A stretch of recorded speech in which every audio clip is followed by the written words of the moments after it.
Next topic हम लोगों को इस चैप्टर में डिस्कस करना है, how many parties should we have, यानी कि हमारे पास कितने पार्टी होने चाहिए। हम लोग चूंकि चैप्टर अपना पढ़ रहे हैं पॉलिटिकल पार्टीज, तो ऑब्वियस सी बात है इस पूरे चैप्टर में बात किसके बारे में होगा, पार्टी के बारे में ही बात होगा। तो हमारे पास टोटल कितने पार्टी होने चाहिए, इन्हीं के बारे में हम लोग यहाँ पे डिस्कस करेंगे। हालांकि आपने देखा होगा कि कुछ पार्टी ऐसे होते हैं जो नेशनल पार्टी होते हैं, कुछ ऐसे पार्टी होते हैं जो स्टेट पार्टी होते हैं। जैसे हम लोग अभी बिहार में रह रहे हैं तो बिहार का अपना कुछ अलग स्टेट पार्टी है। जैसे बात करें तो नीतीश जी का जदयू है, जनता दल यूनाइटेड उनका फुल फॉर्म है। लालू जी के पार्टी का बात करें तो आरजेडी है, राष्ट्रीय जनता दल। मतलब कहने का मतलब यह है कि पार्टी आपका दो तरीके का होता है, एक स्टेट पार्टी जो केवल स्टेट में काम करती है, ठीक है, और आपका एक नेशनल पार्टी जो पूरे नेशनल लेवल पे काम करती है। जैसे आपका भारतीय जनता पार्टी जिसको शॉर्ट में हम लोग बीजेपी कहते हैं, उसी प्रकार से आपका कांग्रेस वाला पार्टी हो गया। ये सब कौन है, नेशनल पार्टी है। तो इन सब के बारे में हम लोग डिस्कस करेंगे। लेकिन टॉपिक पे दोबारा आते हैं और टॉपिक में कहा जा रहा है कि how many parties should we have, हमारे पास कितने पार्टी होने चाहिए। एक तरीके से क्वेश्चन भी है, ये टॉपिक आपके तरीके से क्वेश्चन में भी कन्वर्ट हो चुका है। तो देखते हैं इसमें क्या खास बात लिखा गया है। इसमें सबसे पहला पॉइंट है, in a democracy any group of citizens is free to form a political party. सबसे पहली बात तो चूंकि हमारा इंडिया एक डेमोक्रेटिक कंट्री है, यहाँ पे इंसान मतलब हर इंसान के पास ये अधिकार है कि वो जितना पार्टी चाहे उतना वो बना सकता है। जैसे हम लोग देखते हैं ना, भारतीय जनता पार्टी हो गया, कांग्रेस पार्टी हो गया, तृणमूल कांग्रेस हो गया, ये सब हमारे क्या हैं, अलग अलग पार्टी हैं। तो पार्टी का बात करें तो कोई भी आदमी पार्टी बना सकता है। तो क्या ऐसा कहना सही रहेगा कि किसी भी मतलब इंडिया जैसे कंट्री में एक दो पार्टी का ही होना जरूरी है? नहीं भाई, हर आदमी के पास अधिकार है, कोई भी पार्टी बना सकता है। ठीक है, आगे, more than 750 parties are registered with the Election Commission of India, जिसको हम लोग शॉर्ट में कहते हैं ECI। Election Commission of India हमारे इंडिया के अंदर एक ऐसा डिपार्टमेंट है, मतलब एक ऐसा ऑर्गेनाइजेशन है जो सारा का सारा काम इलेक्शन से रिलेटेड देखता है। यानी कि इलेक्शन कब कराना है, इलेक्शन कब मतलब होगा, उसका काउंटिंग कब होगा, डेट कब आएगा, है ना, ये सब अनाउंस कब होगा, ये सारा का सारा जिम्मेदारी जो होता है इलेक्शन से रिलेटेड, ये किसके पास होता है, इलेक्शन कमीशन ऑफ इंडिया के पास होता है। ठीक है, और इसका हेड क्वार्टर आपका दिल्ली में है, याद रखिएगा। इसका head quarter, election Commission of India का हेड क्वार्टर दिल्ली में है। लेकिन इसका जो छोटा छोटा क्वार्टर होता है, यानी कि बेसिकली छोटे छोटे यूनिट हर स्टेट में होते हैं। जैसे आपके बिहार में भी है, झारखंड में भी है, उत्तर प्रदेश में भी है, ठीक है, लेकिन हेड क्वार्टर आपका दिल्ली में ही होता है।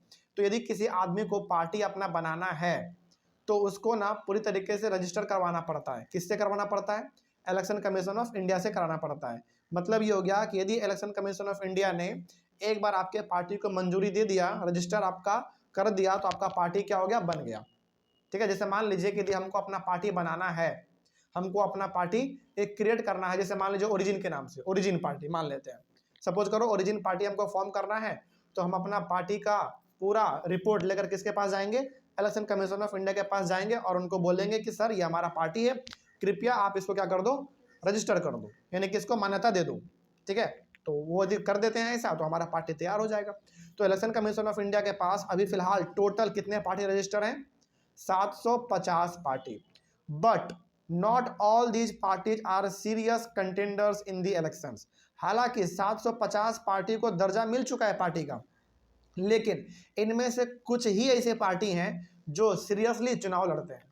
बहुत सारे चुनाव नहीं भी लड़ते हैं, केवल पार्टी बन गया, केवल नाम हो गया उनका कि हाँ पार्टी है, चुनाव वुनाव वो लोग लड़ते उतना नहीं है। कुछ ही ऐसे पार्टियां, मुट्ठी भर ऐसे पार्टी हैं जो कि सीरियस हैं, चुनाव को लड़ते हैं और जीतते भी है। ठीक है, तो बहुत सारे पार्टी, इसका मतलब क्या हो गए, पार्टी तो बन गए लेकिन वहाँ पे कोई मेंबर वेम्बर उतना एक्टिवली काम नहीं करता, मतलब उसको उतना ज़्यादा आगे बढ़ावा मिला ही नहीं। But only a handful of parties are effectively in the race to win elections and form the government। वही बात है जो हमने कहा कि कुछ मुट्ठी भर ही ऐसे पार्टी हैं जो कि इलेक्शन में पार्टिसिपेट करते हैं और चुनाव जीतने के बाद फिर वो गवर्नमेंट भी बनाते हैं। ठीक है, देखो पार्टी 750 से भी ज़्यादा है, लेकिन क्या ये सारे के सारे चुनाव लड़ते हैं क्या, नहीं, कुछ ही ऐसे पार्टी हैं जो कि सीरियसली एक्टिवली चुनाव में पार्टिसिपेट करती हैं, बाकी नहीं करते हैं।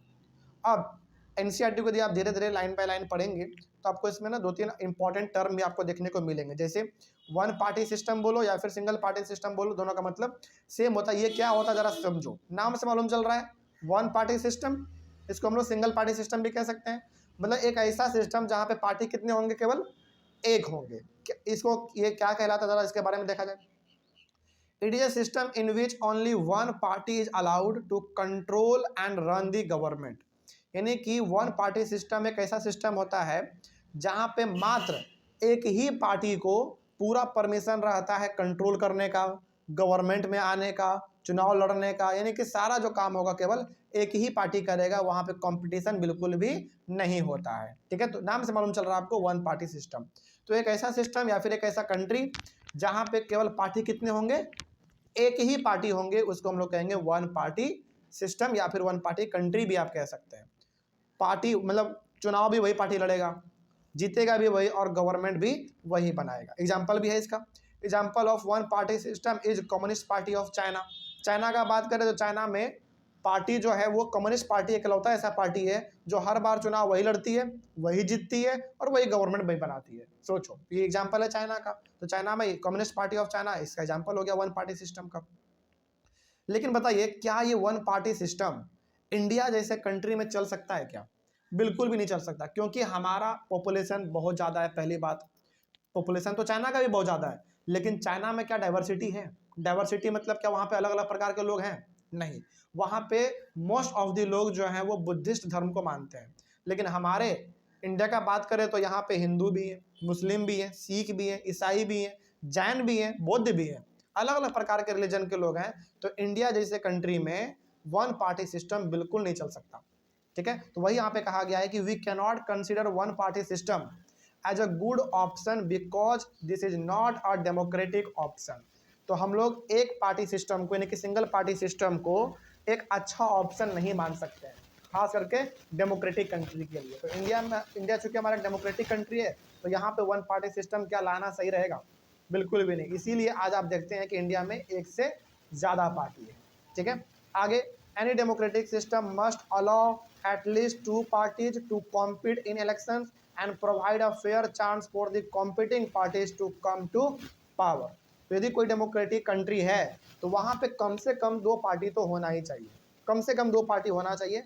ज़्यादा से ज़्यादा तो कितना भी चलेगा, लेकिन कम से कम दो पार्टी होना चाहिए, ताकि उन दोनों के बीच में कंपटीशन चलता रहे और लोगों के पास एक चॉइस रहे कि हाँ, ये काम बढ़िया नहीं कर रहा है तो अपना वोट उसको दे दे, या फिर वो काम नहीं कर रहा बढ़िया तो वोट अपना इसको दे दे।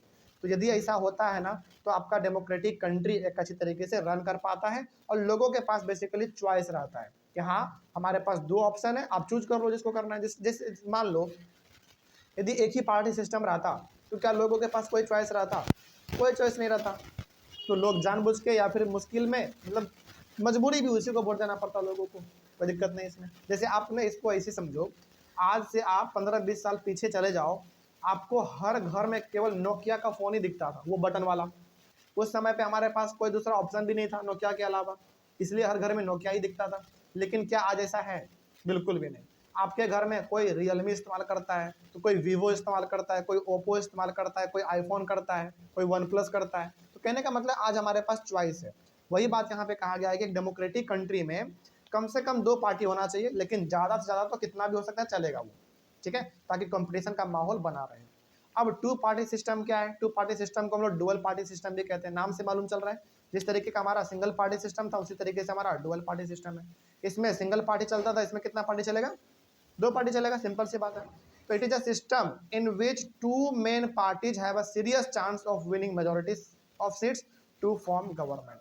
तो बेसिकली एक ऐसा सिस्टम या फिर एक ऐसा कंट्री जहाँ पे कम से कम दो मेन पार्टी हैं और वही चुनाव लड़ते हैं और दोनों में से कोई एक ही चुनाव जीतेगा। ऑब्वियस ये बात है। मतलब यहाँ पे लोगों के पास ना चॉइस होता है। डुअल पार्टी सिस्टम में लोगों के पास चॉइस होता है कि हाँ, इसको वोट नहीं देंगे, उसको दे देंगे, इस तरीके का। लेकिन क्या सिंगल पार्टी में कोई चॉइस है आपके पास? कोई चॉइस नहीं है। तो यहाँ पे डुअल पार्टी सिस्टम बेस्ट रहता है। लेकिन इंडिया जैसे कंट्री में डुअल पार्टी भी हमारे पास नहीं है। हमारे पास फिर कैसा है बताओ? हमारे पास मल्टी पार्टी सिस्टम, यानी कि हमारे पास बहुत सारे पार्टी हैं। ठीक है, आगे, examples of two party system are the United States of America and the United Kingdom. जैसे यूनाइटेड स्टेट्स ऑफ अमेरिका हो गया और आपका यूनाइटेड किंगडम हो गया। ये ऐसे दो कंट्री हैं जहाँ पे बेसिकली हम कह सकते हैं कि कैसा सिस्टम है? डुअल पार्टी सिस्टम है। यहाँ पे दो गवर्नमेंट, बेसिकली दो पार्टी हैं और वो दोनों चुनाव लड़ते हैं, लेकिन जीतेगा तो कोई एक ही। फिर गवर्नमेंट हमारा बनता है। चलिए आगे बात करते हैं।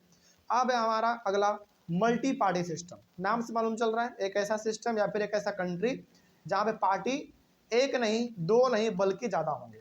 ठीक है, तो it is a system in which several parties compete for power and more than two parties have reasonable chance of coming to power either on their own strength or in an alliance with others। तो एक ऐसा country या फिर एक ऐसा system जहां पे दो से ज्यादा पार्टी एग्जिस्ट करते हैं और चुनाव हर कोई लड़ता है, लेकिन ज्यादा चांस पावर में आने का किसका होता है? किसी एक का ही तो होगा ना। यदि मान लीजिए कि दो एकदम बहुत पावरफुल पार्टी है तो ऑब्वियस सी बात है उन्हीं दोनों में से कोई आएगा। देखो जैसे एग्जांपल के तौर पे देखा जाए, हमारे इंडिया में पार्टी तो बहुत सारे हैं, लेकिन दो मेजर पार्टी का बात करें तो एक कांग्रेस है और एक बीजेपी है। यही दो लगभग हमेशा पावर में आते हैं। तो वही बात यहाँ पे कहा गया है कि मल्टी पार्टी सिस्टम में एक ऐसा सिस्टम होता है जहाँ पे पार्टी तो ज्यादा होंगे, लेकिन ज्यादा चांस गवर्नमेंट में आने का यानी कि चुनाव को जीतने का दो ही पार्टी का होता है। ठीक है, चलिए वही बात इसमें लिखा गया था। और कई बार तो ऐसा होता है कि गवर्नमेंट अलायंस भी करके बन जाता है। अलायंस मतलब समझते हैं आप, हिंदी में हम लोग कहते हैं गठबंधन। जैसे आपने सुना होगा कि यदि कोई पार्टी मेजोरिटी सीट नहीं ला पाता है तो अपने साथ छोटे मोटे पार्टी को मिला लेता है और फिर मिला के अपना एक गवर्नमेंट बनाती है। उसी को हम लोग कहते हैं अलायंस, या फिर उसी को आप कोलिजन भी कहते हैं। ठीक है, और हिंदी में हम लोग उसको गठबंधन कहते हैं। Example of multi party system is India. India हमारा इकलौता ऐसा एग्जाम्पल है जो मल्टी पार्टी सिस्टम है, जहां पे एक नहीं, दो नहीं, 10 नहीं, 15 नहीं, बल्कि 750 पार्टी है। सोचो, बहुत ज्यादा पार्टी है। ठीक है, आगे। In a multi party system government में be formed by various parties coming together in a collision.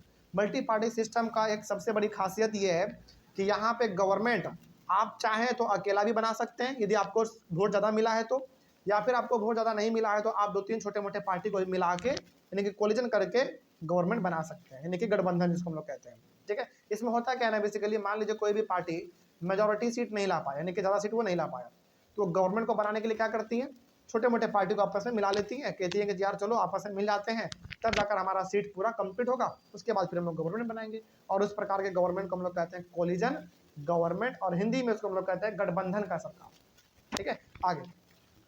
The multi party system often appears very messy and leads to political instability. देखो यहाँ पे कहा गया है ना कि मल्टी पार्टी सिस्टम में ना, मतलब मल्टी पार्टी सिस्टम बहुत ही मेसी दिखता है। मेसी मतलब उतना बढ़िया दिखता नहीं है, और इसमें ना ज़्यादा उथल पुथल होता रहता है। आप खुद सोचो, हालांकि मल्टी पार्टी सिस्टम का एक एडवांटेज है तो एक डिसएडवांटेज भी है। बताते हैं इसका क्या है, सबसे बड़ा रीजन क्या है। मल्टी पार्टी सिस्टम का सबसे बड़ा ड्रॉबैक ये है कि इसमें पार्टी बहुत सारा है, पार्टी इसमें बहुत सारा है, तो यहाँ पे पार्टी के बीच में ना स्टेबिलिटी नहीं रहता। स्टेबिलिटी मतलब कोई भी पार्टी अस्थिर नहीं रहता। लेकिन इसका सबसे बड़ा एडवांटेज ये है कि यहाँ पे लोगों के पास चॉइस ज़्यादा है, वो जिसको चाहे उसको वोट दे सकती है। तो मल्टी पार्टी सिस्टम का एडवांटेज ये है कि लोगों के पास चॉइस ज़्यादा होता है, लेकिन इसका डिसएडवांटेज ये है कि इसमें ना स्टेबिलिटी नहीं रहता। स्टेबिलिटी मतलब कोई पार्टी इसके साथ जाके मिल जाता है, कोई पार्टी उसके साथ जाके मिल जाता है, इसमें स्टेबिलिटी बिल्कुल नहीं रहता। लेकिन बताइए, क्या इंडिया जैसे कंट्री के लिए मल्टी पार्टी सिस्टम बेस्ट रहेगा या फिर खराब रहेगा? एकदम बेस्ट रहेगा, क्योंकि यहाँ पे हमारे पास लोग अलग अलग प्रकार के हैं, विचार अलग अलग सबका है, इसलिए पार्टी भी क्या होना चाहिए, अलग अलग होना चाहिए, और जो कि है भी। आगे, but this system allows a variety of interest and opinion to enjoy political representation. तो मल्टी पार्टी सिस्टम का एक सबसे बड़ा बेनिफिट ये भी है कि यहाँ पे ओपिनियन सबके अलग अलग होते हैं, यानी कि सबका विचार अलग अलग होता है, तो अलग अलग आपको काम करना पड़ेगा, है ना। आगे आपको मिलेगा अभी, क्योंकि हर पार्टी का अपना विचार भी अलग अलग होता है, यानी कि पार्टी का आइडियोलॉजी होता है, उसी के ऊपर वो काम करता है। तो मल्टी पार्टी सिस्टम इंडिया जैसे कंट्री के लिए बेस्ट है। अब देखो इसमें अलायंस और फ्रंट क्या होता है। आप अलायंस बोलो या फिर आप फ्रंट बोलो, इसका मतलब सेम ही होता है। सिंपल सा मतलब इसका होता है गठबंधन कर लेना, आपस में दो तीन पार्टी को मिला लेना। इसमें क्या लिखा हुआ है देखो, when several parties in a multi-party system join hands for the purpose of contesting elections and winning power, it is called an alliance or a front। यानी कि जब चुनाव लड़ने के पर्पज से दो या फिर दो से ज़्यादा पार्टी आपस में हाथ मिला लेते हैं और चुनाव लड़ते हैं, जाके हाथ मिलाने का मतलब एकजुट हो जाते हैं अलग अलग पार्टी, उसी को हम लोग कहते हैं अलायंस और फ्रंट। आप अलायंस बोलो या फिर आप फ्रंट बोलो, दोनों का मतलब सेम है। तो सिंपल से याद रखिएगा कि अलायंस या फिर फ्रंट का मतलब होता है कि जब दो या दो से ज़्यादा पार्टी आपस में हाथ मिला लेते हैं चुनाव लड़ने के लिए, मिल के लड़ेंगे चुनाव, इसी को हम लोग कहते हैं अलायंस या फिर फ्रंट, और हिंदी में बात करें जिसको हम लोग कहते हैं गठबंधन। ठीक है, आगे for example in India there were 3 major alliances in 2004 parliamentary elections, that is यानी कि 2004 में जो पार्लियामेंट का इलेक्शन हुआ था, यानी कि 2004 में जो लोकसभा का इलेक्शन हुआ था, उस समय पे इंडिया में 3 मेजर अलायंस बने थे। याद रखिएगा, अभी आपके सामने हम नाम लेंगे और आप में से बहुत सारे लोग इस नाम को सुने भी होंगे। ठीक है, यानी कि 2004 में लोकसभा का जब इलेक्शन हुआ था इंडिया में, तो 3 मेन अलायंस बने थे, यानी कि 3 मेन गठबंधन बने थे। ठीक है, वो कौन कौन सा था? देखो, पहला था नेशनल डेमोक्रेटिक अलायंस, जिसको हम लोग शॉर्ट में एनडीए भी कह देते हैं। ठीक है, और दूसरा था यूनाइटेड प्रोग्रेसिव अलायंस, जिसको हम लोग यूपीए भी कह देते थे, शॉर्ट में कहते हैं। और तीसरा है आपका लेफ्ट फ्रंट, जिसको हम लोग शॉर्ट में एलएफ भी आप कह सकते हैं। तो 2004 के लोकसभा चुनाव में हमारे इंडिया के अंदर 3 मेन गठबंधन बने थे, पहला एनडीए, दूसरा यूपीए और तीसरा लेफ्ट फ्रंट। कोई दिक्कत नहीं इसमें। और यहाँ पे थोड़ा सा हम आपको बता देना चाहते हैं, बहुत इंपॉर्टेंट है ये बताना आपको, कि देखो ये जो आप एनडीए देख रहे हैं ना, एनडीए बेसिकली, हालांकि इसका मतलब तो बहुत लंबा होता है, लेकिन इसको शॉर्ट में हम आपको बता देते हैं कि आज जैसे हमारा भारतीय जनता पार्टी है, बीजेपी है ना, तो यदि कोई पार्टी है जो कि बीजेपी के साथ मिल जाती है, तो उसको हम लोग क्या कह देते हैं कि ये एनडीए में शामिल हो गया। इसको आप ऐसे याद रखिएगा, हालांकि इसका मतलब तो और भी बहुत सारे होते हैं, लेकिन आप क्लास 10th में फिलहाल आप इतना याद रखना कि यदि कोई पार्टी, छोटा मोटा पार्टी बीजेपी के साथ जाके मिल जाता है, यानी कि भारतीय जनता पार्टी के साथ जाके मिल जाता है, उसको हम लोग क्या कहेंगे? ये एनडीए में शामिल हो गया, यानी कि गठबंधन बन गया, जिसको हम लोग क्या बोल देंगे? एनडीए बोल देंगे। लेकिन कोई एक ऐसा पार्टी जो कि कांग्रेस पार्टी के साथ जाके मिल गया, उसको हम लोग क्या कह देंगे? ये यूपीए में जाके शामिल हो गया। ठीक है, इसको आप याद रखिएगा, यही दो आपको ध्यान में रखना है, क्योंकि इसमें बच्चे बहुत कंफ्यूज हो जाते हैं। ठीक है ना, देखो हमारे इंडिया में अभी फिलहाल मेजर 2 बड़े पार्टी कौन है? एक कांग्रेस है और एक बीजेपी है।